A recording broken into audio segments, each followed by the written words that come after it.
Thiruvananthapuram Thottilpalam KSRTC ബസ്സിൽ കുറച്ച് ദിവസങ്ങൾക്ക് മുൻപുണ്ടായ ഒരു സംഭവം ഇപ്പോൾ സമൂഹ മാധ്യമങ്ങളിൽ വലിയ ചർച്ചയാവുകയാണ്.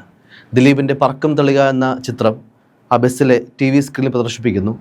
ഒരു വിഭാഗം സ്ത്രീകൾ, പ്രത്യേകിച്ചും അതിലെ ഒരു സ്ത്രീയാണ് ഈ പ്രശ്നത്തിന് തുടക്കമിട്ടത്.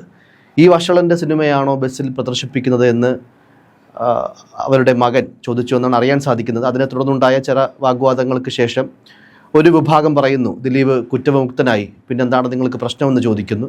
പക്ഷേ സ്ത്രീകളുടെ വലിയൊരു വിഭാഗം വലിയ ഒച്ചപ്പാടും ബഹളമൊക്കെ ഉണ്ടാക്കിയതിൻ്റെ അടിസ്ഥാനത്തിൽ ഈ കണ്ടക്ടർക്ക് ആ സിനിമ നിർത്തിവെക്കേണ്ടി വരുന്നു. മറ്റൊരു ഭാഗത്ത് ഈ സിനിമയ്ക്കെതിരെ, ദിലീപിൻ്റെ സിനിമ ഇറങ്ങാൻ ഇനി ദിവസങ്ങൾ മാത്രമാണ് ബാക്കി, ഈ സിനിമയ്ക്ക് നേരെയും ദിലീപിന് നേരെയും ഒക്കെ വലിയ സൈബർ ആക്രമണങ്ങൾ നടക്കുന്നു. ഭാഗ്യലക്ഷ്മി ഒരു ഘട്ടത്തിൽ, ഇപ്പോൾ IFFKയുടെ മേള നടന്നുകൊണ്ടിരിക്കുകയാണ്, ചലച്ചിത്രോത്സവം നടന്നുകൊണ്ടിരിക്കുകയാണ്, മോഹൻലാലിനെ പോലും വിമർശിച്ചുകൊണ്ട് ഭാഗ്യലക്ഷ്മി അടക്കം രംഗത്ത് വരുന്നു.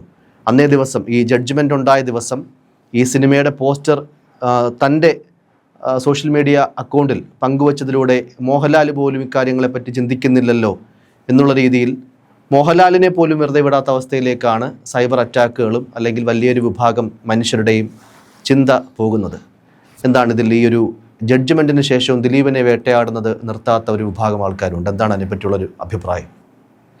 കാട്ടുനീതിയാണ് ഇവരെല്ലാവരും കൂടെ ചേർന്ന് നടപ്പാക്കിക്കൊണ്ടിരിക്കുന്നത്. ഇവിടെ ഒരു നീതിന്യായ വ്യവസ്ഥ ഉണ്ട് എന്ന് ഇരിക്കെ ഈ കൂട്ടരെല്ലാവരും കൂടെ ചേർന്നുകൊണ്ട് ഒരു കാട്ടുനീതി ഇവിടെ നടപ്പാക്കാൻ ശ്രമിച്ചുകൊണ്ടിരിക്കുകയാണ്. പറയുന്ന ജയശങ്കർ ശ്രദ്ധിച്ചാൽ മനസ്സിലാകുന്നൊരു കാര്യം, ഇതിൻ്റെയൊക്കെ തുടക്കം ഇട്ട് കൊടുക്കുന്നത് വ്യാജ പ്രൊഫൈലുകളാണ്. ഒരു വലിയ രീതിയിൽ വലിയൊരു കൂട്ടം വ്യാജ പ്രൊഫൈലുകൾ ഇവിടെ ക്രിയേറ്റ് ചെയ്യപ്പെട്ടിരിക്കുന്നു സമൂഹ മാധ്യമങ്ങളിൽ.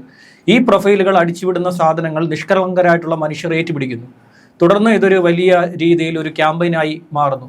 ഇതിപ്പോൾ ലക്ഷ്മി ആർ ശേഖർ എന്ന് പറയുന്ന ഒരു യുവതിയാണ് കഴിഞ്ഞ ദിവസം എന്ന് പറഞ്ഞാൽ നമ്മളിപ്പോൾ കുറച്ച് ദിവസം 2 ദിവസമായിരുന്നു അല്ലേ ഈ സംഭവം ഉണ്ടാക്കിയെടുത്തത്. ഇത് തൊട്ടിൽപ്പാലം ബസ്സായിരുന്നു, തിരുവനന്തപുരം തൊട്ടിൽപ്പാലം ബസ്സിൽ ആണ് ഈ സംഭവം ഉണ്ടായത്. നമ്മുടെ ഒരു പ്രേക്ഷകൻ അന്ന് രാത്രിയിൽ ഈ സംഭവം ഉണ്ടായത് വലിയ വിവാദമായി. ഇവിടുത്തെ ഒരു മുൻനിര ചാനൽ, ആ ചാനൽ ഇത് ഏറ്റുപിടിക്കുകയും, ആ ചാനൽ കുറേ കാലമായിട്ട് ദിലീപിനെ ഉപദ്രവിക്കുക എന്നുള്ള ലക്ഷ്യത്തോടു കൂടി മാത്രം പ്രവർത്തിച്ചുകൊണ്ടിരിക്കുന്ന ഒരു മലയാളത്തിലെ വാർത്താ ചാനലും വിധിന്യായത്തിൽ ആ ചാനലിൻ്റെ ഒരാളെ പറ്റി പരാമർശം ഉണ്ടാവുകയും ഒക്കെ ചെയ്തിട്ടുള്ള ഒരു ചാനൽ ഇദ്ദേഹത്തിനെതിരെ ഇത് ആ സ്ത്രീക്ക് വലിയ ഹൈപ്പ് കൊടുക്കുകയും ഈ ലക്ഷ്മി ആർ ശേഖറിന്റെ പ്രതികരണം എടുക്കുകയും അത് വലിയ രീതിയിൽ വാർത്തയാക്കുകയും അത് സോഷ്യൽ മീഡിയയിൽ വലിയ ചർച്ചയാകുകയൊക്കെ ചെയ്യുന്നു. 2 രീതിയിലുണ്ട്. ഒന്ന്, ലക്ഷ്മി ആർ ശേഖറിനെ അനുകൂലിച്ചുകൊണ്ട് ലക്ഷ്മി ആർ ശേഖർ ചെയ്ത പ്രവൃത്തി ഈ പറയുന്ന അതിജീവിതയ്ക്കുള്ള പിന്തുണയ്ക്കുള്ള ഏറ്റവും മാതൃകമായിട്ടുള്ള ഉദാത്തമായ മാതൃക എന്ന രീതിയിൽ പ്രതികരിക്കുന്നവരുമുണ്ട്. ഇതൊരു പട്ടിഷോയാണെന്ന് പ്രതികരിക്കുന്ന രണ്ടാമത്തെ കൂട്ടരുമുണ്ട്. ഉദാത്തമായ മാതൃക എന്ന് പറയുന്നതിനെ വലിയ രീതിയിൽ ഈ പറയുന്ന വ്യാജ പ്രൊഫൈൽ ഹാൻഡിൽ ചെയ്യുന്നവർ വലിയ രീതിയിൽ ഉയർത്തി കാണിച്ച് അവർക്ക് വലിയ ഹൈപ്പ് കൊടുക്കുന്നുണ്ട്. ഇത് എന്തിന് ഹൈപ്പ് കൊടുക്കുന്നതെന്ന് വെച്ച് കഴിഞ്ഞാൽ കൂടുതൽ പേർ ഈ രീതിയിൽ പ്രതികരണങ്ങളുമായി രംഗത്ത് ഉയർന്ന് വരണം. ഇവിടെ മനസ്സിലാക്കേണ്ട ഒരു സാധനം, ഇത് ഒരു പബ്ലിക് പ്ലേസ് ആണ്. KSRTC ബസ് എന്ന് പറയുന്നത് ഒരു ഒരു പൊതു ഇടമാണ്. പൊതു ഇടം, ആർക്കും കയറാം, ആർക്കും യാത്ര ചെയ്യാം. നമുക്ക് ടിക്കറ്റ് എടുത്തു കഴിഞ്ഞാൽ ഇപ്പോൾ നമ്മുടെ ഉദ്ദേശ ലക്ഷ്യം ആ കണ്ടക്ടറെ അറിയിക്കേണ്ട യാതൊരു കാര്യവും KSRTCയിൽ, ഇപ്പം ഞാൻ അതിൽ KSRTCയിൽ ഇവിടെ ചെന്ന് തമ്പാനൂരിൽ നിന്ന് ഒരു ബസ്സിൽ കയറി ഞാൻ എവിടേക്കെങ്കിലും പോകുമ്പോൾ കണ്ടക്ടർ ചോദിക്കുന്നു, നീ എന്തിനു പോകുന്നു, എന്താണ് നിന്റെ ഉദ്ദേശം, നീ എവിടെയാണ്, എന്താണ് ഈ തിരുവനന്തപുരത്തുള്ള നിനക്ക് എന്തിന് നീ തൊട്ടിൽപ്പാലത്ത് പോകുന്നു എന്ന് കണ്ടക്ടർ ചോദിക്കേണ്ട ആവശ്യകത അദ്ദേഹത്തിനുമില്ല. എനിക്ക് അദ്ദേഹത്തിനോട് പറയേണ്ട ഉത്തരവാദിത്തം എനിക്കുമില്ല. എനിക്ക് വേണമെങ്കിൽ തൊട്ടിൽപ്പാലത്തിലുള്ള ബസ്സിൽ കയറി തൊട്ടിൽപ്പാലത്ത് ഒരു 10 മിനിറ്റ് കറങ്ങി നടന്നിട്ട് അടുത്ത ബസ്സിൽ കയറി തിരുവനന്തപുരത്ത് വരികയും ചെയ്യാൻ എൻ്റെ ഒരു സന്തോഷം. KSRTC ബസ്സിൽ സൈഡിൽ നിന്ന് പാട്ടൊക്കെ കേട്ട് പോവുക, ഒരു യാത്രയൊക്കെ കാണുക, അതൊക്കെയുള്ള എൻ്റെ സന്തോഷത്തിന് വേണ്ടി എനിക്ക് യാത്ര ചെയ്യാൻ പറ്റുന്ന സ്ഥലമാണ്. ഇതൊരു പൊതു ഇടമാണ്. അവിടെ പൊതു ഇടത്തിൽ നമ്മുടേതായിട്ടുള്ള താല്പര്യങ്ങൾ മാത്രമേ നടപ്പാക്കാവൂ എന്ന് ചിന്തിക്കുന്നത് കാട്ടുനീതിയാണ്. പൊതു ഇടത്തിൽ അവിടെ ഇരുന്ന് മദ്യപിക്കുന്നു, ചോദ്യം ചെയ്യപ്പെടാം, നിയമപരമായി അത് തെറ്റാണ്. ഒരു പൊതു ഇടത്തിൽ പുകവലിക്കുന്നു, തെറ്റാണ്. മറ്റ് ഡ്രഗ്സ് ഉപയോഗിക്കുന്നു, തെറ്റാണ്. പൊതു ഇടത്ത് മലമൂത്ര വിസർജനം നടത്തുന്നു, തെറ്റാണ്. പൊതു ഇടത്ത് മറ്റുള്ളവരെ ശല്യം ചെയ്യുന്നു, അവരുടെ യാത്രയെ ബുദ്ധിമുട്ടുണ്ടാക്കുന്നു, ഇതെല്ലാം തന്നെ തെറ്റാണ്. പക്ഷേ നമ്മളുടെ സർട്ടിഫൈ ചെയ്ത് ഇറക്കപ്പെട്ട ഒരു സിനിമ സാറ്റലൈറ്റ് സംവിധാനത്തിൽ വലിയ റേറ്റിംഗിൽ ഓടിക്കൊണ്ടിരിക്കുന്ന ഒരു സിനിമയാണ് ആ സിനിമ തിയേറ്ററിൽ ആ ഒരു ബസ്സിൽ പ്രദർശിപ്പിച്ചത്. പല സിനിമകളും കാണാൻ സാധിക്കും. സിനിമ എന്ന് പറയുന്നത് നിങ്ങൾ വിചാരിക്കുന്ന രീതിയിൽ ഒരേ ഒരാളുടെ ഒരു ഭാഗമല്ല. ഒരാൾ ഒറ്റയ്ക്ക് വിചാരിച്ചാൽ ഒരു സിനിമ ഉണ്ടാകില്ല.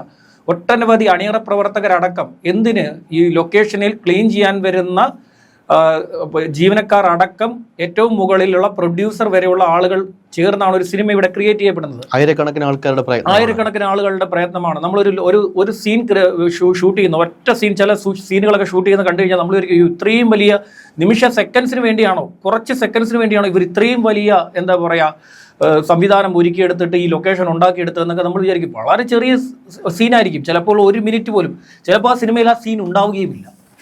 സെൻസർ ചെയ്യുന്ന സമയത്ത് ചിലപ്പോൾ അത് കട്ട് ചെയ്ത് കളയുകയും ചെയ്യും. അങ്ങനെ സംഭവങ്ങൾ വരെ ഉണ്ടാകുന്ന ഒട്ടനവധി മനുഷ്യരുടെ കഷ്ടപ്പാടാണ് ഈ സിനിമ എന്നിരിക്കെ ആ സിനിമയെ എന്താ പറയുക, ഒരാളുടെ മാത്രം വെച്ചുകൊണ്ട് എന്തിനാണ് അയാളെ പോലും എതിർക്കുന്നത് എന്നുള്ള വലിയ ചോദ്യം അവിടെ നിൽക്കുകയാണ്. അയാളെ എന്തിനു എതിർക്കുന്നു? നീതിന്യായ വ്യവസ്ഥ പ്രകാരം അയാളിപ്പോൾ കുറ്റവാളിയല്ല.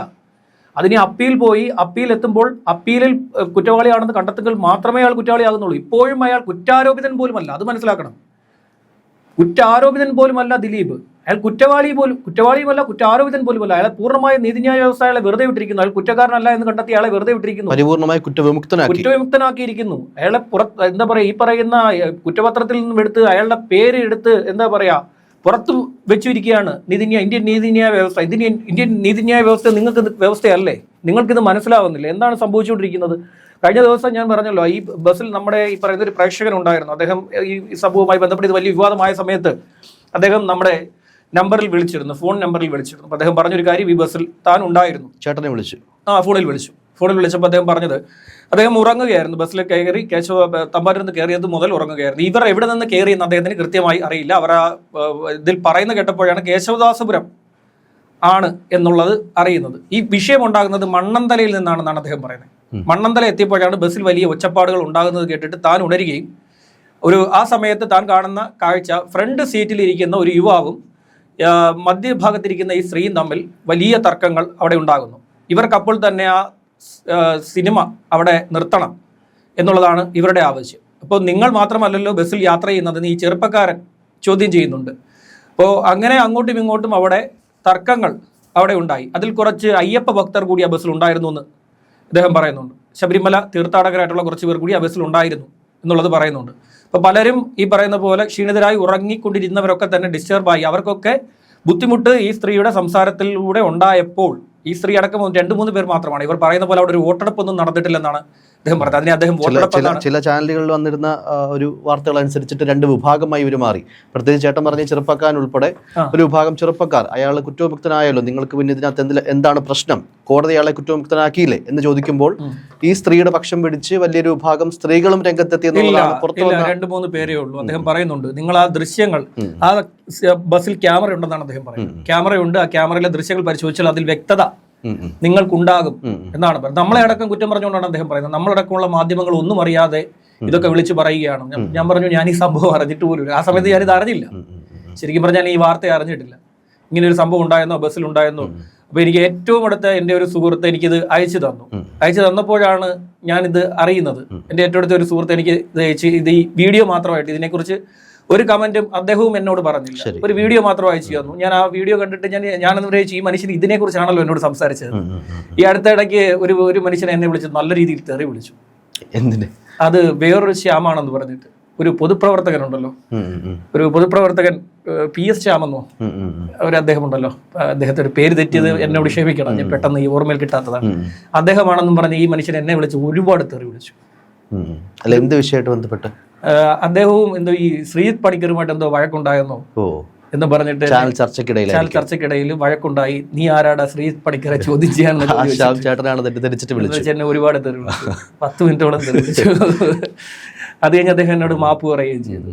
മാപ്പ് പിന്നെ കുറെ കഴിഞ്ഞപ്പോൾ ഞാൻ അന്നേരം എനിക്ക് ദേഷ്യം വന്നു. പിന്നെ ഞാൻ പിന്നെ കൂടുതലൊന്നും പറയാൻ പോയില്ല. ഞാൻ കൂടെ പറഞ്ഞു കഴിഞ്ഞാൽ പിന്നെ അങ്ങോട്ടും ഇങ്ങോട്ടും ഇത് തർക്കം നീണ്ടു പോകും. അപ്പൊ പിന്നെ ഞാൻ അധികം ഒന്നും പറഞ്ഞിട്ട് കുറെ തെറി പറഞ്ഞിട്ടാണ് തെറ്റി വിളിച്ചതാണെന്ന് മനസ്സിലാക്കി അവിടെ വിട്ടു. അതുപോലെ തന്നെ ഇത് ഞാൻ കുറെ നേരം കേട്ടിരുന്നു. അദ്ദേഹത്തിനോട് ഈ കുറ്റങ്ങളൊക്കെ പറഞ്ഞപ്പോൾ ഞാൻ കേട്ടിരുന്നു. അദ്ദേഹം പറയുന്നത്, ഞാനിതിലെ കാഴ്ചക്കാരനാണ്. അപ്പൊ നിങ്ങൾ ഇങ്ങനെയാണല്ലേ ഒരു വാർത്ത ഉണ്ടാക്കുന്നത്, നിങ്ങളൊക്കെ ചേർന്ന് ഈ വാർത്തകൾ സൃഷ്ടിക്കപ്പെടുകയാണ് അപ്പോൾ വാർത്ത എന്ന് എനിക്ക് ഇപ്പോഴാണ് ബോധ്യപ്പെട്ടത്. അപ്പൊ ഇതുവരെ നിങ്ങളൊക്കെ പറയുന്നത് സത്യമാണെന്ന് വിശ്വസിച്ചിരുന്ന ഞാൻ എന്റെ കണ്ണുകളിൽ കണ്ട ഒരു കാഴ്ച പോലും വളച്ചൊടിച്ച് റിപ്പോർട്ട് ചെയ്യപ്പെടുമ്പോൾ നിങ്ങളൊക്കെ റിപ്പോർട്ട് ചെയ്യുന്ന വാർത്തകളുടെ സത്യാവസ്ഥ എന്താണെന്ന് എന്നത് എനിക്ക് മനസ്സിലായെന്ന് പറഞ്ഞു. ഞാൻ പറഞ്ഞു, എനിക്കിത് എന്താണെന്ന് മനസ്സിലാവുന്നില്ല, ഞാനിത് അന്വേഷിക്കാൻ മറുപടി നൽകാമെന്ന് പറഞ്ഞു. അതിനുശേഷം ഞാൻ മറുപടി ഒന്നും കൊടുത്തില്ല. പിന്നെ അതിനൊക്കെ ഒരു തർക്കമൊന്നും ഉണ്ടാവേണ്ട കാര്യം നമുക്കും ഇല്ലല്ലോ എന്ന് വിചാരിച്ചു. അപ്പൊ ഇവര് അവിടെ വലിയ തർക്കങ്ങൾ ഉണ്ടാക്കി. അവിടെ ഒരു വോട്ടെടുപ്പൊന്നും നടത്തില്ല. അവർ പറയുന്നത് വോട്ടെടുപ്പ് നടത്തി എന്നുള്ള രീതിയിലൊക്കെയാണ്. ഭൂരിഭാഗം തന്റെ ഒപ്പമായിരുന്നു എന്നൊക്കെ പറയും. ഭൂരിഭാഗം എങ്ങനെയാണ്? അതിൽ കൂടുതൽ പേരും ഈ ശല്യം എങ്ങനെയെങ്കിലും ഒന്ന് തീർന്നിട്ട്, ശല്യം സ്ത്രീ അല്ല പറഞ്ഞത്, ഈ പ്രശ്നം അവിടെ എങ്ങനെയെങ്കിലും ഒന്ന് സമാപിച്ച് തങ്ങൾക്ക് സുഗമമായിട്ടുള്ള യാത്ര ആവശ്യമാണ്. ആ കണ്ടക്ടർ വളരെ മാന്യമായിട്ട് പെരുമാറി. KSRTCയിലെ ആ കണ്ടക്ടർ വളരെ മാന്യമായി അതിനോട് പ്രതികരിച്ചു എന്നാണ് അദ്ദേഹം, ഈ യാത്രക്കാരനായിട്ടുള്ള നമ്മുടെ പ്രേക്ഷകൻ പറഞ്ഞത്. വളരെ മാന്യമായിട്ട് ആ കണ്ടക്ടർ പ്രതികരിച്ചു. അദ്ദേഹം പറഞ്ഞു, നിങ്ങൾക്ക് ഇത് ബുദ്ധിമുട്ടുണ്ടാക്കുന്നു എന്നുണ്ടെങ്കിൽ നിങ്ങൾക്ക് അടുത്ത സ്റ്റോപ്പിൽ ഞാൻ ടിക്കറ്റ് തരാം എന്ന്. ടിക്കറ്റ് അതുവരെ അവർ ടിക്കറ്റ് പോലും എടുത്തിട്ടില്ലായിരുന്നു. ടിക്കറ്റ് അവർ അടൂർ ഇറങ്ങാനായിരുന്നു. അടൂരേക്ക് അവർക്ക് ടിക്കറ്റ് ബുദ്ധിമുട്ടാണ്, ഈ ബസ്സിൽ യാത്ര ചെയ്യാൻ നിങ്ങൾക്ക് ബുദ്ധിമുട്ടാണെങ്കിൽ നിങ്ങൾക്ക് ഇഷ്ടമുള്ള സ്ഥലത്തേക്ക് ഞാൻ ടിക്കറ്റ് തരാൻ തയ്യാറാണ്. അപ്പോൾ അവർ അടുത്ത സ്റ്റോപ്പ് ഏതാണെന്ന് ചോദിച്ചു. അപ്പോൾ അദ്ദേഹം പറഞ്ഞു, ഇത് ഇനി ഈ ബസ് നിർത്താൻ പോകുന്നത് വട്ടപ്പാറയിലാണ്, വട്ടപ്പാറയിൽ സ്റ്റോപ്പ് തരാം, ബസ് ടിക്കറ്റ് ഞാൻ തരാം എന്ന് പറഞ്ഞു. അപ്പം പിന്നീട് അവർ അദ്ദേഹത്തോടും എന്താ പറയുക, കലഹിക്കാൻ തയ്യാറായി എന്നൊക്കെയാണ് ഇദ്ദേഹം പറയുന്നത്. ഇതിന്റെ ശരി തെറ്റൊന്നും എനിക്കറിയില്ല. ബസ്സിലെ ക്യാമറ പരിശോധിക്കാനാണ് അദ്ദേഹം എന്നെ വെല്ലുവിളിക്കുന്നത്. ഞാൻ പോയി KSRTCയിൽ ഒന്നുകിൽ ഇതിന്റെ ആപ്ലിക്കേഷൻ കൊടുക്കേണ്ടി വരും, RTA കൊടുക്കേണ്ടി വരും. സ്വകാര്യതയെ മാനിക്കുന്നതൊന്നുമില്ല എന്നുണ്ടെങ്കിൽ RTA ചോദിച്ചു കഴിഞ്ഞാൽ അത് കിട്ടാവുന്നതേ ഉള്ളൂ. RTA പ്രകാരം നമ്മൾ KSRTC പോയി RTA എടുത്തുള്ള മെനക്കേട് വേറൊന്നുണ്ട്. KSRTCയിൽ എന്തെങ്കിലും RTA കൊടുക്കാൻ പോയി കഴിഞ്ഞാൽ അവർ പറയും നിങ്ങൾ ഇവിടെ വന്ന് പരിശോധിച്ചോളാൻ പറയും. നമ്മൾ എങ്ങനെ പോയി പരിശോധിക്കും? ഇവരുടെ കുത്തും കോമയും കുറെ അക്കങ്ങളും ഒക്കെയാണ്. ഇത് എങ്ങനെ കണ്ടുപിടിക്കും? ഇതിലൊരു അഴിമതി നടത്തിയൊന്ന് KSRTC കണ്ടുപിടിക്കാൻ ഭയങ്കര മെനക്കേടാണ്. നമ്മൾ എന്തെങ്കിലും RTA ചോദിച്ചാലേ ഇവർ പറയും നിങ്ങളൊരു കാര്യം ചെയ്യും, നിങ്ങൾ ഇവിടെ വന്ന് പരിശോധിച്ചോളൂ പറയും. ഇപ്പം പരിശോധിക്കാൻ നമ്മളവിടെ ചെന്ന് കഴിഞ്ഞാൽ ഒരു കുറേ ബുക്കുകൾ എല്ലാം കൂടെ പൊടി പിടിച്ച കുറേ ബുക്കുകൾ എടുത്ത് നമ്മുടെ ഫ്രണ്ട് വെച്ചിട്ടാണ് നിങ്ങളിത് നോക്കിക്കോളാൻ പറയും. നമുക്കിട്ടുള്ള പണിയാണ്. അങ്ങനെയുള്ള പരിപാടി KSRTCയുടെ ഇരിപ്പുണ്ട്. ഏതായാലും അദ്ദേഹം അതാണ് പറഞ്ഞത്. ഇത് കാട്ടുനീതിയാണ് ഞാൻ പറഞ്ഞതുപോലെ, ഒരു സിനിമയെ തകർക്കുക. അപ്പോൾ ഇത് എന്തിനു ചെയ്യുന്നു എന്നുള്ളതാണ് ഇനി ഇപ്പം നമ്മുടെ അടുത്ത വിഷയം. എന്തിനു ചെയ്യുന്നു എന്ന് വെച്ചാൽ ധനഞ്ജയ് ശങ്കർ സംവിധാനം ചെയ്യുന്ന ഭയം ഭക്തി ബഹുമാനം, വേൾഡ് ഓഫ് മാഡ്നസ് എന്ന ടാഗ്ലൈനോട് കൂടി ഗോകുലം മൂവീസിന്റെ, ഗോകുലം ഗോപാലന്റെ ബാനറിൽ വരുന്ന, ഗോകുലം മൂവീസിന്റെ ബാനറിൽ വരുന്ന ചിത്രമാണ് ഭബ്ബബ്ബ. ഈ സിനിമ 18-ാം തീയതി വരുന്നത് വലിയ ഹൈപ്പ് ഉണ്ടാക്കും, ദിലീപിന്റെ ഒരു തിരിച്ചുവരവ് ഉണ്ടാകും എന്നുള്ള കാര്യം ഈ പറയുന്ന ഇവരുടെ, അതായത് സിനിമയിലെ ഗൂഢസംഘം എന്ന് എനിക്ക് പറയാൻ പറ്റും. ഗൂഢസംഘം, മാഫിയ സ്വഭാവമുള്ള തികച്ചും ഫാസിസ്റ്റുകളായിട്ടുള്ള ഈ ഗൂഢസംഘത്തിന് ബോധ്യപ്പെട്ടു ഈ സിനിമ വിജയിക്കുകയാണെങ്കിൽ സ്വാഭാവികമായിട്ടും ഈ പറയുന്ന ദിലീപിനൊരു തിരിച്ചുവരവ് ഉണ്ടാകും. അത് തങ്ങൾ എന്നേക്കുമായി തകർത്തെറിഞ്ഞ ഒരു മനുഷ്യൻ തിരിച്ചു വരികയാണെങ്കിൽ ആ തിരിച്ചുവരവ് തങ്ങളുടെ നിലനിൽപ്പിനെ ചോദ്യം ചെയ്യപ്പെടുമെന്നല്ല, പല കഥകളും പുറത്തു വരാൻ സിനിമയിൽ ഇതുവരെ കഴിഞ്ഞ 8 വർഷത്തിനിടെ നടന്ന കാട്ടിക്കൂട്ടിയ പ്രവർത്തികളിൽ പല കള്ളത്തരങ്ങളും രഹസ്യമായിട്ടെങ്കിലും അന്വേഷണ ഏജൻസികളിൽ വരെ എത്താനുള്ള സാധ്യതയുണ്ട് എന്ന് ഇവിടെ ഒരു വിഭാഗം തിരിച്ചറിയുന്നു. അതായത് സിനിമയ്ക്കുള്ളിൽ നടന്നുകൊണ്ടിരിക്കുന്ന കള്ളപ്പണ ഇടപാടുകൾ മുതൽ എന്താ പറയുക, രാജ്യവിരുദ്ധ പ്രവർത്തനങ്ങളുമായി ബന്ധപ്പെട്ട കാര്യങ്ങൾ വരെ രഹസ്യമായെങ്കിലും ഇദ്ദേഹത്തിൻ്റെ സിംബന്ധികൾ അന്വേഷണ ഏജൻസികൾക്ക് കൊടുക്കാനുള്ള സാധ്യതയുണ്ട് എന്ന് മനസ്സിലാക്കിയ ഒരു സംഘം ഇതിനോടകം അതിനെ സ്റ്റോപ്പ് ചെയ്യാനുള്ള ശ്രമം നടപ്പാക്കിക്കൊണ്ടിരിക്കുക. അല്ലാതെ ഇദ്ദേഹം വന്ന് സിനിമ വിജയിക്കുന്നതൊന്നും അവരുടെ പ്രശ്നമല്ല. ഇദ്ദേഹം ലൈംലൈറ്റിലേക്ക് വന്നു കഴിഞ്ഞാൽ പല സിനിമയിൽ നടന്നുകൊണ്ടിരിക്കുന്ന പല ഈ പറയുന്ന എന്താ പറയുക വിരുദ്ധ പ്രവർത്തനങ്ങൾ, നമ്മൾ ഈ വിരുദ്ധാഹാരം എന്നൊക്കെ പറയുന്ന പോലെ, ഒരു നടി പറഞ്ഞതുപോലെ തൈരും മീൻകറിയും തമ്മിൽ ചേരില്ല, അത് വിരുദ്ധാഹാരമാണെന്ന് പറഞ്ഞതുപോലെ വിരുദ്ധമായിട്ടുള്ള ഒട്ടനവധി പ്രവർത്തനങ്ങൾ, നമ്മളൊന്നും ഊഹിക്കാത്ത, നമ്മളൊന്നും ചിന്തിക്കാത്ത മാഫിയ സംഘങ്ങളുടെ പ്രവർത്തനങ്ങളൊക്കെ തന്നെ പുറത്തു വരും. മുൻ കാലഘട്ടത്തിൽ അദ്ദേഹം ഇതൊന്നും തുറന്നു പറയാൻ തയ്യാറായിട്ടില്ല. പക്ഷേ ഇപ്പോൾ അദ്ദേഹത്തിൻ്റെ മനസ്സിലുണ്ടായിരിക്കുന്ന തന്നെ തകർത്ത ആളുകൾ ചെയ്തുകൊണ്ടിരിക്കുന്ന അവരുടെയൊക്കെ പൊയ്മുഖം എന്താണ് എന്ന് പുറത്ത് കാണിക്കാൻ ഈ മനുഷ്യൻ ശ്രമിക്കാനുള്ള സാധ്യത ഉള്ളതുകൊണ്ട് തന്നെ ഇദ്ദേഹത്തിൻ്റെ ഉദയം തകർക്കണം. അതിനുവേണ്ടിയാണ് ഇതിപ്പോൾ ചെയ്തു കൂട്ടിക്കൊണ്ടിരിക്കുന്നത്. ദിലീപ് മാത്രമല്ല, വലിയൊരു താരനിര, മോഹൻലാൽ അടക്കം വലിയൊരു താരനിരയുള്ള വലിയ ഇൻവെസ്റ്റ്മെന്റിൽ ഇറങ്ങുന്ന ഒരു ചിത്രം കൂടിയാണ്. മോഹൻലാലിന്റെ സാന്നിധ്യമാണ് ഇവരുടെ പ്രശ്നം. മോഹൻലാൽ കൂടി ഇതിൽ പങ്കാളി ആയതുകൊണ്ട്, ഈ ചിത്രത്തിൽ അതിഥി വേഷത്തിൽ മോഹൻലാൽ കൂടി എത്തുന്നത് കൊണ്ട് തന്നെ ഈ ചിത്രത്തിനുണ്ടാകുന്ന ഹൈപ്പ് ചെറുതൊന്നും ആയിരിക്കില്ല. മോഹൻലാലിന്റെ വിന്റേജ് ലുക്കൊക്കെയാണല്ലോ പുറത്ത് വന്നിരിക്കുന്നത്. ട്രെയിലറിൽ കാണുന്ന വിന്റേജ് ലുക്കിലാണ് മോഹൻലാൽ വരുന്നത്. അതിലേറ്റവും അവസാനം ഇന്നതട പൂതുമ ഇന്ന കൊഞ്ചം വേണമാന്നുള്ള പഴയ പാട്ടൊക്കെ എടുത്തു വെച്ച് ആ ഡയലോഗൊക്കെ പറഞ്ഞുകൊണ്ടുള്ള അദ്ദേഹത്തിൻ്റെ ചിരിയൊക്കെ ആയതോടുകൂടി സിനിമയ്ക്ക് ഭയങ്കരമായിട്ടുള്ള ഹൈപ്പ് വരും. ഭയങ്കരമായ ഹൈപ്പ് വരുമെന്നായതുകൊണ്ട് അവർക്കിപ്പോൾ എന്താ വേണ്ടതെന്ന് വെച്ചാൽ തിയേറ്ററുകൾ ഈ സിനിമയെ ബഹിഷ്കരിക്കണം. അതാണ് ഇവരുടെ ഉദ്ദേശം. തിയേറ്ററുകൾ ബഹിഷ്കരിച്ച ഒട്ടനവധി സിനിമകളുണ്ട്. അതായത് വലിയ പ്രതിഷേധങ്ങൾ ഉയർന്നതിനെ തുടർന്ന് ഭയപ്പെട്ടുകൊണ്ട് തിയേറ്ററുകൾ ബഹിഷ്കരിച്ച സിനിമകൾ ഒട്ടനവധി ഉണ്ട്. നല്ല സിനിമകൾ ഒട്ടനവധി ഇവിടെ ബഹിഷ്കരിക്കപ്പെട്ടു. ഈട ബഹിഷ്കരിക്കപ്പെട്ട ഒരു സിനിമയാണ്. ഈട വളരെ നല്ല സിനിമയായിരുന്നു. കണ്ണൂരിലെ രാഷ്ട്രീയത്തിന്റെ തനിപ്പകർപ്പാണ് ആ സിനിമ. തനിപ്പകർപ്പ് എന്നൊക്കെ പറഞ്ഞു കഴിഞ്ഞാൽ എന്താ പറയുക, കണ്ണൂർ റിപ്പോർട്ട് ചെയ്തിട്ട്, കണ്ണൂർ ജോലി ചെയ്തിട്ടുണ്ടോ? ഞാൻ കണ്ണൂർ ജോലി ചെയ്തിട്ടുണ്ട്, അതുകൊണ്ടാണ് പറഞ്ഞത്. കണ്ണൂർ രാഷ്ട്രീയത്തിന്റെ തനിപ്പകർപ്പാണ് ഈട. അവിടുത്തെ തനി രീതികൾ എന്തൊക്കെയാണോ, വെട്ടിയിട്ട് മണ്ണ് വാരിയിട്ട് ഓടുന്ന അതായത് മുറിവിൽ മണ്ണ് വാരിയിട്ട് കഴിഞ്ഞാൽ മുറിവിലെ ആദ്യം മണ്ണ് ക്ലീൻ ചെയ്യാതെ അത് തുന്നിക്കെട്ടാൻ മുറിവിൽ പറ്റില്ല. അത് മനസ്സിലാക്കി മണ്ണ് വാരിയിട്ട് ഓടുന്ന രീതി അടക്കം ചിത്രീകരിക്കപ്പെട്ട സിനിമയാണ് ഈട. ലെഫ്റ്റ് റൈറ്റ് ലെഫ്റ്റ് ചിത്രം തിയേറ്ററുകൾ ബഹിഷ്കരിച്ച സിനിമയാണ്. മനോഹരമായ ചിത്രമായിരുന്നു. മുരളി ഗോപി എഴുതി വെച്ച അതിമനോഹരമായിട്ടുള്ള പൊളിറ്റിക്കൽ ത്രില്ലറാണ് ഈ ലെഫ്റ്റ് റൈറ്റ് ലെഫ്റ്റ്. ഇറങ്ങിയതിനു ശേഷം വലിയ ചർച്ചയാവുകയും ചെയ്തു. അതെ, ആ സംവിധായകർ പോലും പിന്നീട് നല്ല സിനിമ ഡയറക്റ്റ് ചെയ്യാനുള്ള അവസരം പോലും നിഷേധിക്കപ്പെട്ടു പലപ്പോഴും. ആ രീതിയിൽ പോയ ചിത്രങ്ങളുണ്ട്. അപ്പോൾ ആ ഒരു ഗണത്തിൽ ഈ സിനിമയെ കൂടി കൂട്ടിക്കെട്ടാനുള്ള ശ്രമമാണ് ഇവിടുത്തെ ഈ പറയുന്ന ലോബി, ഈ വലിയ ലോബി ഇപ്പോൾ ശ്രമിച്ചുകൊണ്ടിരിക്കുന്നത്. അപ്പോൾ അവരെന്താ ചെയ്യുന്നതെന്ന് വെച്ച് കഴിഞ്ഞാൽ മാക്സിമം ഇതിനെ തകർക്കാനുള്ള ശ്രമം നടത്തിക്കൊണ്ടിരിക്കുന്നുണ്ട്. അവരതിനു വേണ്ടി ഒരു വിളക്ക് കത്തിച്ചു വെച്ചു. ആ കത്തിലേക്ക് നമുക്കിടയിലെ നിഷ്കളങ്കരായിട്ടുള്ള പാവം മനുഷ്യർ ഈയാമ്പാറ്റകളെ പോലെ ചെന്ന് ചാടി കൊടുക്കുകയാണ്. അതാണ് ഇവിടെ മറ്റൊരു കാര്യമാണ് എറണാകുളത്തെ ശിവക്ഷേത്രത്തിലെ ഒരു ക്ഷേത്രത്തെ സംബന്ധിച്ചിടത്തോളം ഈ കൊച്ചിൻ ദേവസ്വം ബോർഡിന്റെ കീഴിലാണ് ഈ ക്ഷേത്രമുള്ളത്. ഇപ്പോൾ ഒരു അവിടുത്തെ ഒരു ട്രസ്റ്റാണ് ഇത് പ്രവർത്തിക്കുന്നതെന്നുണ്ടെങ്കിൽ, ഒരു ക്ഷേത്ര ട്രസ്റ്റ് ആണെങ്കിൽ അവർ ഇതിനോട് നോ പറയില്ല. അവർ നോ പറയില്ല, ഒരു കാരണവശാലും നോ പറയില്ല. ഇത് കൊച്ചിൻ ദേവസ്വം ബോർഡിന്റെ കീഴിലാണ് ഈ ശിവക്ഷേത്രം ഉള്ളത്. എറണാകുളത്തപ്പൻ അറിയപ്പെടുന്നത് തോന്നുന്നു. അതെ, ശിവക്ഷേത്രം അവിടുത്തെ പരിപാടിയാണ്. അത് വളരെ ഫേമസ് ആണല്ലോ. അതെ, വളരെ ഫേമസ് ആയിട്ടുള്ള ക്ഷേത്രമാണല്ലോ. അപ്പോൾ ആ ശിവക്ഷേത്രത്തിലെ കൂപ്പൺ വിതരണ ഉദ്ഘാടനമാണ് അന്ന് വൈകിട്ട് നടക്കാനിരുന്നത്, ദിലീപ് ചെയ്യേണ്ടിയിരുന്നത്. പിന്നീട് എക്സ്റ്റെൻഡ് ചെയ്തല്ലോ. അദ്ദേഹവുമായി ബന്ധപ്പെട്ട് കൊച്ചിൻ ദേവസ്വം ബോർഡിൽ ഈ ഇതുമായിട്ട് ബന്ധപ്പെട്ട എതിർപ്പ് വന്നപ്പോൾ ദേവസ്വം ബോർഡ് ക്ഷേത്ര ഉപദേശക സമിതിയോട്, ദേവസ്വം ബോർഡ് ആണെങ്കിൽ പോലും ക്ഷേത്ര ഉപദേശക സമിതി കാണുമല്ലോ, ക്ഷേത്ര കമ്മിറ്റി എന്ന് പറയുന്ന പോലെ തന്നെ ക്ഷേത്രോപദേശക സമിതി ദേവസ്വം ബോർഡ് ക്ഷേത്രങ്ങളിൽ ഉണ്ട്.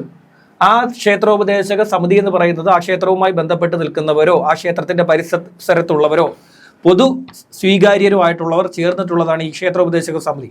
അവരോട് കൊച്ചിൻ ദേവസ്വം ബോർഡ് ആവശ്യപ്പെട്ടു, നിങ്ങളിത് പരിശോധിക്കാൻ ആവശ്യപ്പെട്ടപ്പോൾ തന്നെ ഈ പറയുന്ന അവിടുത്തെ ക്ഷേത്രോപദേശക സമിതിയുടെ അധ്യക്ഷനായിട്ടുള്ള ബി അശോക് കുമാറിനെ ആ ഉദ്ഘാടനത്തിന്റെ തലേ ദിവസം വൈകുന്നേരം ദിലീപ് അങ്ങോട്ട് വിളിച്ചു.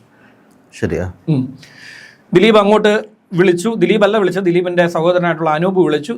അനൂപ് വിളിച്ച ശേഷം അനൂപിന്റെ പക്കൽ നിന്നും ഫോൺ വാങ്ങിയ ദിലീപ് ഒരു വിവാദം ഒരു ക്ഷേത്ര നടയിൽ ഉണ്ടാക്കിയെടുക്കാൻ, ഒരു ക്ഷേത്രത്തിന്റെ പരിസരത്ത് തന്റെ പേരിൽ ഒരു വിവാദം ഉണ്ടാക്കാനോ അതിന്റെ പേരിൽ ബൂട്ടിട്ട് പോലീസ് അവിടെ ചവിട്ടിക്കേറി നടക്കാനോ ക്ഷേത്രത്തിന്റെ ആചാരങ്ങൾ തടസ്സപ്പെടാനോ പാടില്ലാത്തതിനാൽ താൻ പിന്മാറുന്നു എന്നൊരു മറുപടി ദിലീപ് ഈ ക്ഷേത്രോപദേശ സമിതിക്ക് നൽകുകയുണ്ടായി. ഇവിടെ ഒരു വിഭാഗം ഇങ്ങനെ ഇറങ്ങി തിരിച്ചിരിക്കുകയാണ്. ഒരു വലിയൊരു വിഭാഗം ഇങ്ങനെ എന്താ പറയുക, ഇതിനു വേണ്ടി വ്യാജ പ്രൊഫൈലുകൾ വ്യാപകമായി ഉണ്ടാക്കിയെടുത്തു. നമുക്ക് വേണമെങ്കിലും ഉണ്ടാക്കാം. കുറേ മെയിൽ ഐ ഡികൾ ക്രിയേറ്റ് ചെയ്യുക, അതിൽ നിന്നൊക്കെ ഈ പറയുന്ന പോലെ കുറേ വ്യാജ പ്രൊഫൈലുകൾ ഉണ്ടാക്കുക. വ്യാജ പ്രൊഫൈലുകൾ ഉണ്ടാക്കിയിട്ട് നാട്ടിലെ ആളുകളെ ഒക്കെ തന്നെ തെറി പറയുക, അവരുടെ പേഴ്സണൽ കാര്യങ്ങളിൽ പോയി തലയിടുക. ഇതൊക്കെ നമുക്കൊക്കെ ചെയ്യാൻ പറ്റുന്നതേ ഉള്ളൂ. ഇത് ഒരു തരം എന്താ പറയുക, മാനസിക വൈകല്യമാണ്. ചില ആളുകൾക്ക് ഇതൊരു മാനസിക ഉല്ലാസം, അവർക്ക് മാനസിക ഉല്ലാസവും കാണുന്നവർക്ക് മാനസിക വൈകല്യമായിട്ട് അത് തോന്നുകയും ചെയ്യും. പക്ഷെ ഇതിൻ്റെ ഉദ്ദേശം വളരെ എന്താ പറയുക, ഞാൻ പറഞ്ഞല്ലോ, ഇതാണ് നടപ്പാക്കുന്നത്. ബബ്ബാക്ക് തിയേറ്ററുകൾ കിട്ടാൻ പാടില്ല. ഇവിടെ ഇങ്ങനെയൊക്കെ എന്താ പറയുക തകർക്കുന്ന ഒരുപാട് സംവിധാനങ്ങളുണ്ട്. ഇവിടുത്തെ ഒരു പ്രമുഖമായിട്ടുള്ളൊരു വാർത്താ ചാനൽ ഇവിടേക്ക് ഉദയം ചെയ്ത ദിവസം, അത് ലോഞ്ച് ചെയ്തതിന് തൊട്ട് തലേ ദിവസം അത് ലോഞ്ച് ചെയ്യുന്നു എന്നറിഞ്ഞതിൻ്റെ അടിസ്ഥാനത്തിൽ ആ ചാനൽ പ്രദർശിപ്പിക്കാൻ തയ്യാറായിട്ടുള്ള കേബിൾ ഉടമകളുടെ ഒക്കെ കേബിളുകൾ മുറിച്ചു കളഞ്ഞിട്ടുണ്ട്. വേറൊന്നുമല്ല, ജനൻ ടി വി പറയുന്നതിന് എന്താ ബുദ്ധിമുട്ട്. ജനൻ ടി വി ലോഞ്ച് ചെയ്യുന്നതിന്റെ തലേന്ന് ഇവിടെ കേബിളുകളെല്ലാം കട്ട് ചെയ്ത് കളഞ്ഞു. സംഭവം ഉള്ളതാണ്, അതൊരു ചരിത്രമാണ്. ഞാൻ ഈ ചാനലിന്റെ ഭാഗമൊന്നും അല്ലായിരുന്നു, ഈ ചാനലുമായിട്ട് ബന്ധപ്പെട്ട് ഞാൻ പ്രവർത്തിച്ചിട്ടില്ല. പക്ഷേ ഉണ്ടായ സംഭവമാണ്. പലയിടങ്ങളിലും കേബിളുകൾ കട്ട് ചെയ്തു. പല കേബിൾ ഓപ്പറേറ്റർമാരും ജനൻ ടി വി സംപ്രേഷണം ചെയ്യാൻ തയ്യാറായില്ല. 1-2 കേബിൾ ഓപ്പറേറ്റർമാരാണ് ആദ്യഘട്ടത്തിൽ ഈ ജനൻ ടി വി സംപ്രേഷണം ചെയ്യാൻ തയ്യാറായത്. പക്ഷേ ആ കാലഘട്ടത്തിന് പെട്ടെന്ന് തന്നെ മാറ്റപ്പെട്ടല്ലോ. പെട്ടെന്ന് സാറ്റലൈറ്റ് സംവിധാനത്തിൽ ഡിഷുകൾ വന്നു, സൺ ഡയറക്റ്റ് പോലെയുള്ള സംവിധാനം വന്നു കഴിഞ്ഞപ്പോൾ ആർക്കും ആരുടെയും ഇത് കട്ട് ചെയ്യാൻ പറ്റാത്ത, ഒന്നുകിൽ കനത്ത മഴ പെയ്യണം, ആകാശം മേഘാവൃതമായി കഴിഞ്ഞാൽ ടി വിയിൽ ചാനൽ കിട്ടുന്ന സിഗ്നലുകൾ പിടിക്കുന്നില്ല എന്നല്ലാതെ അത് മേഘാവൃതമാക്കാൻ ഇവിടുത്തെ അണ്ണന്മാരെ കൊണ്ട് നടക്കത്തുമില്ലല്ലോ. ഇവിടെ ഇരുന്ന് ഈ പറയുന്ന പോലെ കേബിൾ കട്ട് ചെയ്യുന്നത് പോലെയാണോ ആകാശത്ത് മേഘത്തെ ക്രിയേറ്റ് ചെയ്യും മഴ പെയ്യുകയൊക്കെ ചെയ്യുന്ന പരിപാടികൾ? അത് ഇവർക്ക് അറിയത്തുമില്ല, അത് പഠിപ്പിച്ചു കൊടുത്താൽ അവർക്ക് അത് മനസ്സിലാവത്തുമില്ല, എങ്ങനെ ഇത് ഉണ്ടാക്കിയെടുക്കാം എന്നുള്ളതിനെ കുറിച്ച് തോന്നത്തുമില്ല. അതപ്പോൾ ഇതൊക്കെയാണ് ഈ പറയുന്ന പോലെ ഒരു വളരെ നിഗൂഢമായിട്ടുള്ള ശക്തികളെല്ലാം കൂടെ ചേർന്ന്, നിഗൂഢമായ ശക്തികൾ ആരൊക്കെയാണ് എന്നുള്ളത് വരും ദിവസങ്ങളിൽ കൂടിപ്പോയാൽ 1.5 വർഷം അതിനുള്ളിൽ ഇതിനിടയിൽ പ്രവർത്തിച്ചവരൊക്കെ തന്നെ ഈ ഒളിവിൽ ഇരുന്നുകൊണ്ട് മറഞ്ഞിരുന്നു കൊണ്ട് ഈ പറയുന്ന പോലെ ഒരു മനുഷ്യനെ തകർക്കാനുള്ള ശ്രമം നടത്തിക്കൊണ്ടിരിക്കുന്ന എല്ലാവരും പുറത്തു വരും. ഒരു മനുഷ്യൻ മറ്റൊരു വിവാഹം കഴിച്ചതോ മറ്റൊരു സ്ത്രീയോട് കൂടി സന്തോഷപൂർവ്വം ജീവിക്കുന്നതോ ഒരു തെറ്റാണോ ഈ നാട്ടിൽ? അല്ലല്ലോ.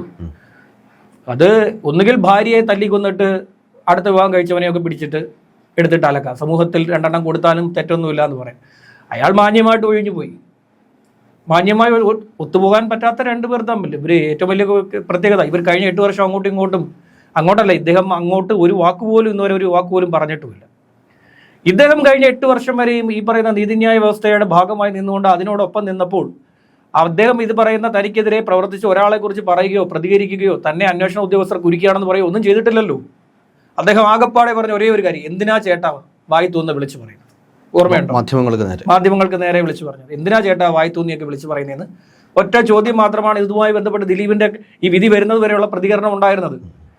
അത്തരത്തിലുള്ള ഒരാൾ നീതിന്യായ വ്യവസ്ഥയെ ബഹുമാനിച്ചുകൊണ്ട് ഒരു പ്രതി നിന്ന് 8 വർഷം നിന്നെങ്കിൽ അയാളെ കുറ്റവിമുക്തനായപ്പോൾ നമുക്കെന്തുകൊണ്ട് ആ ബഹുമാന്യത ഇല്ല നീതിന്യായ വ്യവസ്ഥയോട്? അപ്പൊ നമ്മളാണ് കുഴപ്പക്കാർ. അദ്ദേഹത്തെക്കാൾ വലിയ കുഴപ്പക്കാർ നിങ്ങളാണ്.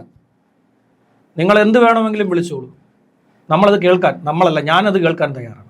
ഞാൻ നിങ്ങളുടെ ചാനലിലെ ഗസ്റ്റ് മാത്രമാണ്. ഞാൻ എൻ്റെ അഭിപ്രായവും ഞാൻ കണ്ടെത്തിയ കാര്യങ്ങളുമാണ് അവതരിപ്പിക്കുന്നത്. അത് ചാനലിൻ്റെ മുഖമല്ല, ഞാൻ നിങ്ങളുടെ സ്റ്റാഫും അല്ല. ഞാൻ പറയുന്നത് ഞാനത് കേൾക്കാൻ തയ്യാറാണ്. ഞാൻ പറയുന്നത് വാസ്തവമാണ്. കഴിഞ്ഞ അടുത്തൊരു 1.5 വർഷത്തിനുള്ളിൽ ഇതിൻ്റെ നിഗൂഢമായി നിന്ന എല്ലാ ശക്തികളും പുറത്തു വരും. അതിനുള്ള കളികൾ അവർ തന്നെ, അതായത് ഈ ഗെയിം നമുക്ക് നന്നായി കളിക്കാൻ പറ്റും. മനസ്സ് ശാന്തമായി ഗെയിമിൽ മാത്രം ശ്രദ്ധ ചെലുത്തുകയാണെങ്കിൽ നമുക്ക് ആ ഗെയിം നന്നായിട്ട് പ്ലേ ചെയ്യാൻ സാധിക്കും. പക്ഷേ അസ്വസ്ഥമായ മനസ്സ്, എതിരാളി മുന്നേറിക്കൊണ്ടേ ഇരിക്കുമ്പോൾ നമുക്ക് മനസ്സ് അസ്വസ്ഥമാവുകയാണെങ്കിൽ നമ്മൾ ആ ഗെയിമിൽ ജയിക്കാൻ വേണ്ടി ശ്രമിച്ച എല്ലാ പ്ലാനുകളും പൊളി. നമ്മൾ എന്തൊക്കെ തന്ത്രം ചെയ്തു വെച്ചോ അതെല്ലാം പൊളിയുന്ന തന്ത്രങ്ങൾ പുറത്തു വരും. അതാണ് ഇപ്പോൾ സംഭവിക്കുന്നത്. ഇപ്പോൾ ഇവർക്ക് വിരളി പൂണ്ടിരിക്കുന്നു. ആ വിരളി പൂണ്ട ഇവർ ചെയ്യുന്ന എല്ലാ കാര്യങ്ങളും പുറത്തു വരും. അതുകൊണ്ടാണ് ഞാൻ പറഞ്ഞത് അടുത്ത 1.5 വർഷം ഏതായാലും ബബ്ബ എന്ന സിനിമ ഞാൻ കാണാൻ തീരുമാനിച്ചിട്ടുണ്ട്. നല്ലതാണെങ്കിൽ നല്ലതാണെന്ന് റിവ്യൂ പറയുകയും ചെയ്യും, കൊള്ളത്തില്ലെന്ന് പറയും. ശരി.